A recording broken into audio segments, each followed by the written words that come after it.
Hello everyone, welcome to my YouTube channel bio coordination.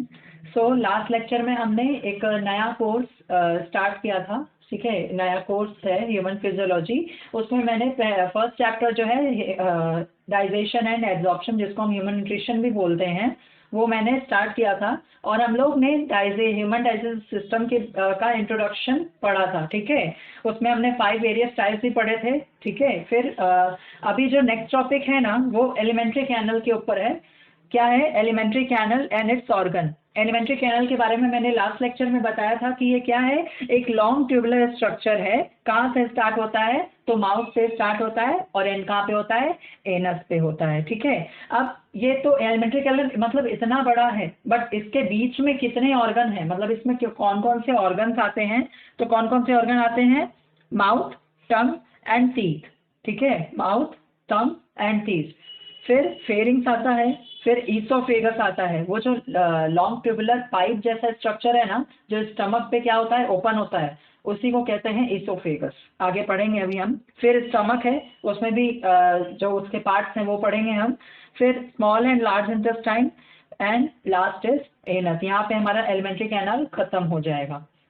तो आज हम लोग जो इस लेक्चर में स्टडी करने वाले हैं वो है माउथ, टंग एंड टीथ, और फेरिंग्स और ईसोफेगस को भी कंप्लीट करेंगे, क्योंकि बहुत स्मॉल टॉपिक है। ठीक है, थोड़ा थोड़ा इंट्रोडक्शन इनके बारे में भी दिया तो चलेगा। ओके, तो नेक्स्ट हमारा क्या है? Mouth and tongue. अब माउथ क्या है? तो it is called as oral और बकल कैविटी। ठीक है, अंदर कैविटी है। आप अपना माउथ ऐसे मिरर के आगे खड़े हो और ऐसे ओपन करो तो देखो आपको ना उसके अंदर एक कैविटी दिखेगी। ठीक है, स्पेस दिखेगा। तो इसलिए क्या बोलते हैं माउथ को? ओरल और buccal cavity. Bounded by fleshy lips, side walls are formed of cheeks. ठीक है, इसके जो साइड वॉल्स हैं अंदर, वो किससे बने हुए हैं? चिक्स से बने हुए हैं। और म्यूकस मेम्ब्रेन से क्या है? लाइंड है ये। ठीक है, म्यूकस मेम्ब्रेन से क्या है? लाइंड है। इसका जो रूफ है, माउथ का जो रूफ है, उसको वो किससे बना है? पैलेट से। और जो फ्लोर है वो किससे बना है? टंग से। ठीक है, माउथ के फ्लोर पे क्या है? टंग है। ठीक है, it is internally lined by mucous membrane. ये हो गया माउथ का। अब टंग के बारे में, तो मस्कुलर फ्लैशी ऑर्गन एंड रफली ट्रायंगुलर इन शेप। कैसा है? ट्रायंगुलर शेप में है। और देखो मैं एक बात बता दूं कि ये जो टंग है ना, ये इसका जो एवरेज लेंथ होता है वो कितना होता है? मेल्स में 3.3 इंच होता है। ठीक है, मेन में 3.3 इंच होता है और वुमेन में 3.1 इंच होता है। अब कोई सोच रहा होगा कि इतना बड़ा कैसे होता है? तो वो इसलिए क्योंकि जो टंग है उसको कहाँ से मेजर किया जाता है? एपिग्लॉटिस से मेजर किया जाता है, इसलिए इसका जो लेंथ है वो इतना बड़ा मेंशन किया गया है। ठीक है, फिर क्या बोला है? The upper surface of the tongue bears numerous projection called papillae. ठीक है, अब टंग के ऊपर बहुत सारे न्यूमरस प्रोजेक्शन है। डॉट डॉट डॉट डॉट जैसा स्ट्रक्चर देखा होगा। ठीक है, विजिबल होता है नेकेड आई से। उसको क्या बोलते हैं? पैपिले बोलते हैं। अब पैपिले देखो, 4 टाइप्स का पैपिले होता है। कितने टाइप्स का होता है? 4 टाइप्स का होता है। ये सिलेबस में नहीं है, आप लोग के सिलेबस में नहीं है, बट फिर भी एज अ नॉलेज मैं बता दूं। 4 टाइप्स का पैपिले होता है। पहला है फंजीफॉर्म, जो मशरूम लाइक स्ट्रक्चर होता है जिसका। फिर फिलीफॉर्म, थ्रेड लाइक स्ट्रक्चर। फिर है फोलिएट पैपिले, और लास्ट है सर्कमवैलेंट पैपिले। ये 4 टाइप का पैपिले होता है। ठीक है, फिर some papillae bear sensory receptors called as taste buds. अब जो पैपिले पे जो टेस्ट बर्ड्स होते हैं ना, तो जो पैपिले पे जो टेस्ट बर्ड्स होते हैं उन पे क्या होता है? They are connect to nerve running, मतलब जो नर्व हमारी बॉडी में क्या होता है, रन कर रहा होता है ना, वो डायरेक्ट उससे कनेक्ट होते हैं, नर्व लाइक सेल से कनेक्ट होते हैं। तो वो उससे क्या होता है? उससे ये होता है कि जो भी मतलब हम टेस्ट करते हैं, जैसे जो भी कोई भी हम फूड खाते हैं, तो हमको पता चलता है कि उसका टेस्ट कैसा है। ये हो गया टंग का लिटिल बिट सा इंट्रोडक्शन। अब इसमें अगर और कोई पूछे, ऐसे पूछता नहीं है, फिर भी अगर और कोई पूछे तो आप बता देना कि 4 कॉमन टेस्ट होते हैं, स्वीट, सोर, बिटर एंड सॉल्टी। ये तो सबको पता है। और फिर एक टेस्ट होता है उमामी। उमामी टेस्ट इसका होता है मोनोसोडियम ग्लूटामेट का। ये केमिकल है कि जो किसी किसी फूड में ही पाया जाता है। जैसे यूनिक टेस्ट होता है। जैसे आप टोमेटो को देख लो, जब आप रॉ टोमेटो खाते हो तो उसका टेस्ट कैसा रहता है? बिना कुछ भी उस पर मतलब स्प्रिंकल किए, ना नमक ना कुछ, तो उसका टेस्ट कैसा होता है, यूनिक होता है ना। फिर मशरूम का कैसा टेस्ट होता है, यूनिक होता है ना। तो उसमें मोनोसोडियम ग्लूटामेट करके केमिकल प्रेजेंट होता है, उसी का ये टेस्ट होता है जिसको बोलते हैं उमामी, ठीक है। फिर tongue has many nerves that help to detect and transmit to the signal to brain. इससे क्या होता है, हमको पता चलता है कि कौन सा टेस्ट हम कौन सा टेस्ट का फूड हम खा रहे हैं, ठीक है। नेक्स्ट ये हो गया टंग। अब structure and function of teeth, mouth और टंग ओवर हुआ।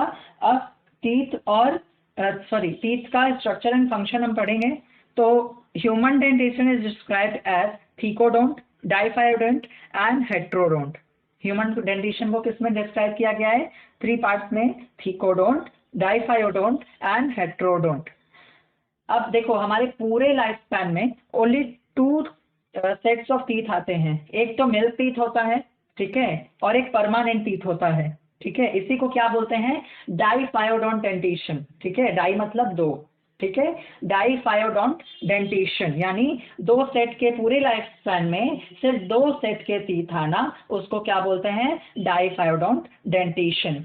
तो इसमें से जो मिल्क के टीथ होते हैं वो बिफोर 18 टूट जाते हैं और फिर परमानेंट टीथ आने लगते हैं, ठीक है।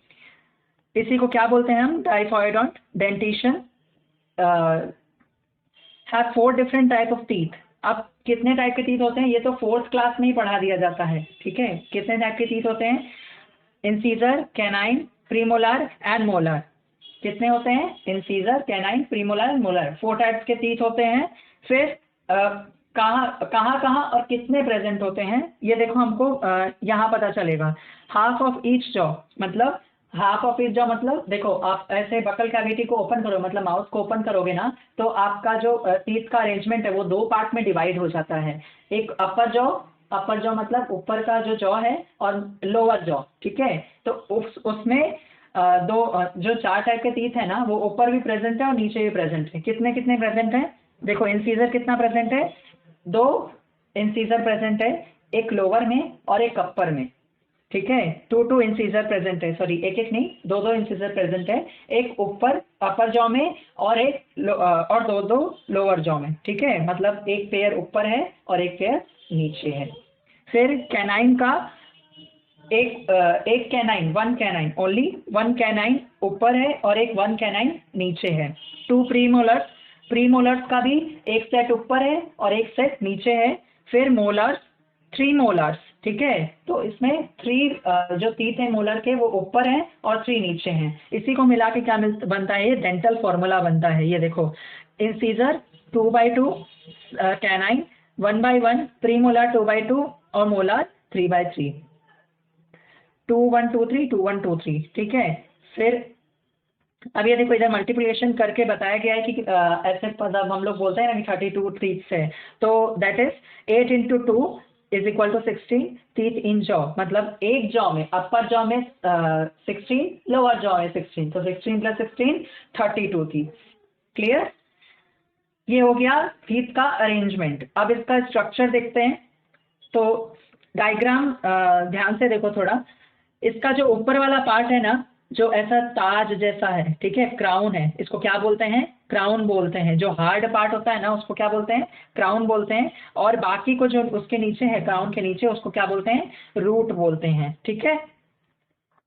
फिर ये जो क्राउन है ना, ये एक हार्ड सब्सटेंस से क्या होता है, कवर्ड होता है, उसको क्या बोलते हैं, इनेमल।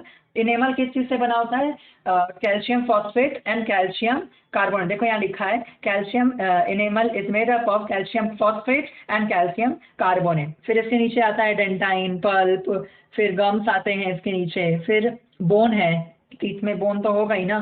फिर रूट कैनाल आता है, ठीक है।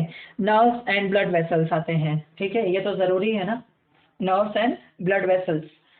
अब ये हो गया टीथ का, टीथ ओवर हो गया, इतना टीथ पढ़ के। Next is pharynx and oesophagus. What is pharynx, it is a common passage for food and air. ये क्या है, कॉमन पैसेज है, इसी से फूड भी पास होता है, इसी से एयर भी पास होता है। अब बोलो कि ऐसा कैसे हो सकता है, तो ऐसा ऐसे हो सकता है कि the upper region of the pharynx is called trachea. जो फेरिंग्स का जो अपर रीजन होता है, ठीक है, उसको क्या बोलते हैं, trachea. The pharynx open into trachea through an opening called glottis. ये कैसे ओपन होता है, कहाँ ओपन होता है, सॉरी, ये उसके open to trachea through an opening, एक ओपनिंग से ही ओपन होता है ट्रैकिया में, उसको क्या बोलते हैं, ग्लॉटिस। ठीक है, क्या बोलते हैं उसको, ग्लॉटिस। अब ग्लॉटिस किससे कवर्ड होता है, एक कार्टिलेजिनस फ्लैप होता है, सिंपल भाषा में बोले तो एक ढक्कन होता है, ठीक है, फ्लैप होता है, उसको क्या बोलते हैं, एपिग्लॉटिस। क्या बोलते हैं उसको, एपिग्लॉटिस। अब ऐसे कोई तुमसे पूछे ना कि मतलब एपिग्लॉटिस क्या होता है, तो पूछते हैं कई लोग, मतलब पूछना तो नहीं चाहिए, फिर भी पूछते हैं कई लोग कि, तो बता देना, it is a flap of cartilage in the mouth and the at the back of the टंग। इतना बोला तो भी चलेगा, मतलब बिल्कुल राइट डेफिनेशन है ये। फिर the glottis guarded by cartilaginous flap called epiglottis. The lower region of pharynx is called oropharynx. अच्छा, ये एपिग्लॉटिस का काम क्या होता है, तो जब भी देखो हम फूड इनटेक करते हैं ना, तो अब जो हमारा ब्रीदिंग है वो तो 24 घंटे चलता रहता है, ठीक है, ब्रीदिंग जो है वो 24 घंटे चलता रहता है, तो ये क्या होता है ना, एपिग्लॉटिस बंद होता रहता है और ओपन होता रहता है, बंद होता रहता है, ओपन होता रहता है। लेकिन ये कब होता है, जब भी हम फूड इनटेक करते हैं। ऐसा क्यों होता है, ताकि फूड पाइप में जो खाना जाना चाहिए वो विंड पाइप में, यानी एयर जिसमें जाना चाहिए, लंग्स में खाना ना चला जाए, यानी एयर जिसमें जाता है उसमें फूड ना चला जाए, इसलिए कार्टिलेजिनस फ्लैप जो है, एपिग्लॉटिस जो है, वो बार बार बंद होता है, ओपन और क्लोज होता रहता है। ठीक है, अब लोअर रीजन है जो इसका फेरिंग्स का, देखो हम लोग ना कैसे आ रहे हैं, मतलब माउथ से एंटर किए और बॉडी के लोअर पार्ट में हम लोग बढ़ते जा रहे हैं, ठीक है, इसलिए क्या बोला है, lower region of pharynx is called oropharynx. ठीक है, अब जो फेरिंग्स के जो नीचे का पार्ट है वो एक लॉन्ग ट्यूबुलर पाइप है, उसको क्या बोलते हैं, oesophagus. Oesophagus is a thin muscular tube, क्या बोला है, ट्यूब, ट्यूब यानी pipe. It lies behind the trachea, trachea के बिहाइंड यानी ट्रैकिया के पीछे। This this is 25 centimetre long, ये इज इक्वल टू का साइन गलती से लग गया है, ठीक है, ignore it. This 25 centimetre long tube passes, अब 25 सेंटीमीटर लॉन्ग, ठीक है, इतना बड़ा है ये, passes the neck, central aspect of rib cage, pierces the diaphragm and join the stomach. क्या बोल रहा है यहाँ पे कि ट्रैकिया के पीछे है और वहां से लेके इसका लेंथ कितना, 25 सेंटीमीटर लॉन्ग, कहाँ तक आता है, जॉइंस द स्टमक, स्टमक को ज्वाइन करता है ये। फिर oesophagus is made up of longitudinal and circular muscles. It is made up of circular muscles and longitudinal muscles. The rhythmic wave of contraction and relaxation of these muscles is called peristalsis movement. Peristalsis movement कहते हैं उसको। इसी वजह से हम क्या करते हैं, अच्छे से फूड जो हमारा रहता है, कॉन्ट्रैक्शन और रिलैक्सेशन की वजह से हमारा जो फूड है वो इजीली पास हो जाता है। क्या लिखा है, देखो यहाँ भी लिखा है, that helps in passage of food through oesophagus. Easily pass हो जाता है इसोफेगस से स्टमक के अंदर, इजीली फूड क्या हो जाता है, पास हो जाता है, इसी पेरिस्टाल्सिस मूवमेंट की वजह से। ओके, सो हमारा यहाँ पे क्या हुआ, एक थोड़ा आधा पार्ट कवर हुआ alimentary canal and alimentary canal और उसके पार्ट का आधा पार्ट हमारा कवर हुआ। अभी क्या बचा है, स्टमक बचा है, फिर स्मॉल एंड लार्ज इंटेस्टाइन और लास्ट पार्ट इज एनस। फिर हमारा ये एलिमेंट्री कैनाल ओवर होगा, उसके बाद हिस्टोलॉजी पढ़ेंगे एलिमेंट्री कैनाल का। ठीक है, सो नेक्स्ट लेक्चर में मिलते हैं, तब तक के लिए थैंक यू सो मच।